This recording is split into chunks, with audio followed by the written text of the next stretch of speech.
Rowdy sheeter ಬಿಕ್ಲು ಶಿವನ ಕೊಲೆ ಕೇಸ್ನಲ್ಲಿ ಬೈರತಿ ಬಸವರಾಜು ಸಿಐಡಿ ಬಲೆಗೆ ಕಡೆಗೂ ಬಿದ್ದಿದ್ದಾರೆ. ಯಾಕಂದರೆ ಇಷ್ಟು ದಿವಸ ತಪ್ಪಿಸ್ಕೊಂಡು ಓಡಾಡ್ತಾ ಇದ್ರು. ಆದರೆ ಇವತ್ತು ಬೆಳಗ್ಗೆ ಸುಪ್ರೀಂ ಕೋರ್ಟ್ನಿಂದಾದರೂ ಒಂದು ಸ್ವಲ್ಪ ರಿಲೀಫ್ ಸಿಗಬಹುದೇನೋ ಅಂತ ಹೇಳ್ಕೊಂಡು ಜಾಮೀನು ಅರ್ಜಿಯನ್ನು ಹಾಕಿದರು. ಆದರೆ ಸುಪ್ರೀಂ ಕೋರ್ಟ್ ಕೂಡ ಅರ್ಜಿಯನ್ನು ವಜಾಗೊಳಿಸಿತು. ಇದರಿಂದಾಗಿ ವಿಧಿ ಇಲ್ಲದೆ ಸಿಐಡಿ ಮುಂದೆ ಶರಣಾಗೋದಕ್ಕೆ ಬಚ್ಚಿಟ್ಟುಕೊಂಡಿದ್ದ ಬೈರತಿ ಬಸವರಾಜ್ ಏರ್ಪೋರ್ಟ್ಗೆ ಬರ್ತಾ ಇದ್ದಂತೆ ಸಿಐಡಿ ಅಧಿಕಾರಿಗಳು ಬಂಧಿಸಿದ್ದಾರೆ.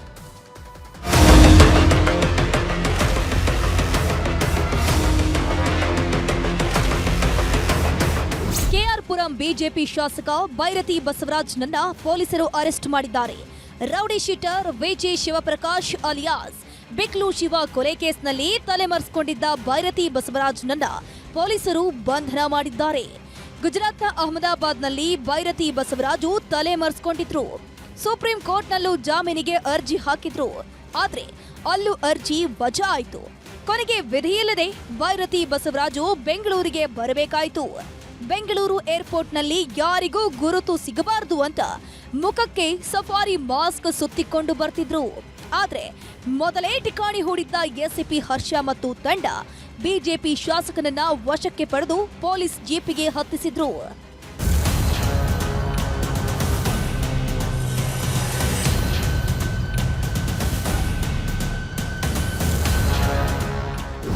ಏರ್ಪೋರ್ಟ್ನಲ್ಲಿ ಅರೆಸ್ಟ್ ಆದ ಬೈರತಿ ಬಸವರಾಜನ್ನ ಮೊದಲು ಆಸ್ಪತ್ರೆಗೆ ಕರ್ಕೊಂಡು ಬಂದು ಮೆಡಿಕಲ್ ಚೆಕಪ್ ಮಾಡಿಸಿ ಬಂಧನ ಪ್ರಕ್ರಿಯೆಯನ್ನು ಮುಗಿಸಿದ್ರು.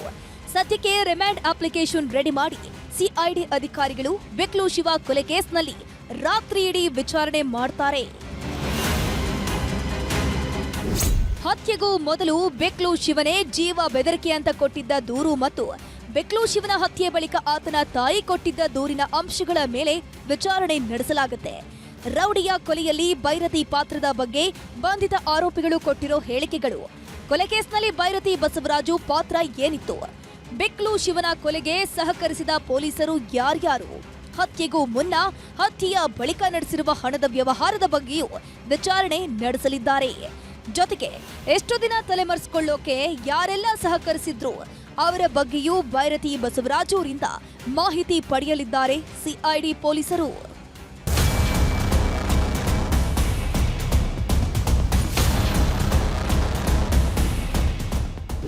ಬೈರತಿ ಬಸವರಾಜು ಹತ್ರತ್ರ 3-4 ತಿಂಗಳಿಂದ ತಲೆಮರೆಸಿಕೊಂಡು ಓಡಾಡ್ತಿದ್ದಂತಹ ವ್ಯಕ್ತಿ.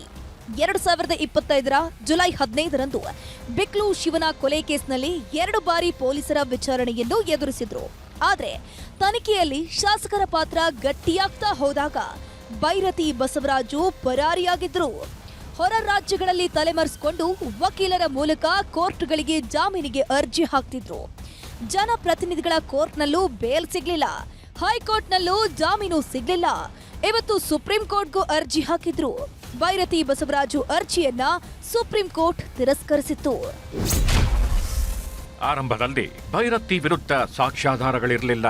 ವಿವಾದಕ್ಕೆ ಕಾರಣವಾದ ಜಮೀನು ಅವರ ಕ್ಷೇತ್ರದಲ್ಲಿಲ್ಲ. ಆ ಆಸ್ತಿ ಖರೀದಿಸೋ ಆಸಕ್ತಿಯು ಶಾಸಕರಿಗೆ ಇರಲಿಲ್ಲ. ಅವರ ಹೆಸರಿಗೆ ಧಕ್ಕೆ ತರಲು ನಡೆದ ರಾಜಕೀಯ ಪಿತೂರಿ. ಹೀಗಾಗಿ ಜಾಮೀನು ಮಂಜೂರು ಮಾಡಬೇಕು. ಅರ್ಜಿದಾರರ ವಿರುದ್ಧ ಪಿತೂರಿ ಅಂತ ಹೇಳ್ತಿದ್ದೀರಿ. ನೇರವಾಗಿ ಕೊಂದಿದ್ದಾರೆ ಅಂತ ಪೀಠನೂ ನಿರೀಕ್ಷೆ ಮಾಡಿಲ್ಲ. ಆದರೆ ಕೊಲೆ ಕೇಸ್ನಲ್ಲಿ ಶಾಸಕರದ್ದೇ ಪಿತೂರಿ ಎಂಬ ಅಂಶವಿದೆ. 2 ಗುಂಪುಗಳ ಮಧ್ಯೆ ಜಮೀನಿಗೆ ಜಗಳ ಆಗಿದ್ದಕ್ಕೆ ಸಾಕ್ಷಿ ಇದೆ. ಆರೋಪಿ ಜಗದೀಶ್ ಜಿಪಿಎ ಹಸ್ತಾಂತರಕ್ಕೆ ಹಲ್ಲೆ ಮಾಡಿದ್ದಾರೆ. ಸಾಂದರ್ಭಿಕ ತಾಂತ್ರಿಕ ಸಾಕ್ಷ್ಯಗಳು ಶಾಸಕರ ವಿರುದ್ಧವಿದೆ. ಕೊಲೆಯಾದ ವ್ಯಕ್ತಿ ಮೊದಲೇ ಬೆದರಿಕೆ ದೂರು ಕೊಟ್ಟಿದ್ದಾರೆ. ಇದೆಲ್ಲ ನೋಡಿದ್ರೆ ಅರ್ಜಿದಾರರದ್ದು ತಪ್ಪಿಸಿಕೊಳ್ಳುವ ನಿಲುವಷ್ಟೇ. ತಲೆಮರೆಸಿಕೊಂಡು ಜಾಮೀನು ಕೇಳಿದ್ರೆ ಆಗೋದಿಲ್ಲ. ಕೊಲೆಯಲ್ಲಿ ಅವರ ಪಾತ್ರವಿಲ್ಲದಿದ್ರೆ ವಿಚಾರಣೆ ಎದುರಿಸಲಿ. ನಾವು ಈ ಅರ್ಜಿಯನ್ನ ಸ್ವೀಕರಿಸದೆ ವಜಾ ಮಾಡುತ್ತಿದ್ದೇವೆ. ಹೀಗೆ ಆದ್ರೆ ಭಾರತದ ಮುಖ್ಯ ನ್ಯಾಯಮೂರ್ತಿ ಸೂರ್ಯಕಾಂತ್ ಮತ್ತು ನ್ಯಾಯಮೂರ್ತಿ ಜೋಯ್ಮಲ್ಯ ಬಾಗ್ಚಿ ಅವರ ಪೀಠ ಅರ್ಜಿಯನ್ನೇ ತಿರಸ್ಕರಿಸಿತ್ತು. ಯಾವಾಗ ಸುಪ್ರೀಂ ಕೋರ್ಟ್ನಲ್ಲೂ ಜಾಮೀನು ಸಿಗಲಿಲ್ವೋ ಬೈರತಿ ಬಸವರಾಜು ಶರಣಾಗೋದಕ್ಕೆ ಅಂತ ಬರ್ತಿದ್ರು. ಆದ್ರೆ ಏರ್ಪೋರ್ಟ್ಗೆ ಬರ್ತಿದ್ದಂತೆ ಅರೆಸ್ಟ್ ಮಾಡಿದ್ದಾರೆ ಸಿಐಡಿ ಪೊಲೀಸರು. ಇವತ್ತು ರಾತ್ರಿ ಇಡೀ ವಿಚಾರಣೆ ನಡೆಸಿ ನಾಳೆ ಜನಪ್ರತಿನಿಧಿಗಳ ಕೋರ್ಟ್ಗೆ ಹಾಜರುಪಡಿಸಲಿದ್ದು ಕಸ್ಟಡಿಗೆ ಕೇಳೋದಕ್ಕೂ ಸಿಐಡಿ ರೆಡಿಯಾಗಿದೆ. Bureau report, news 18.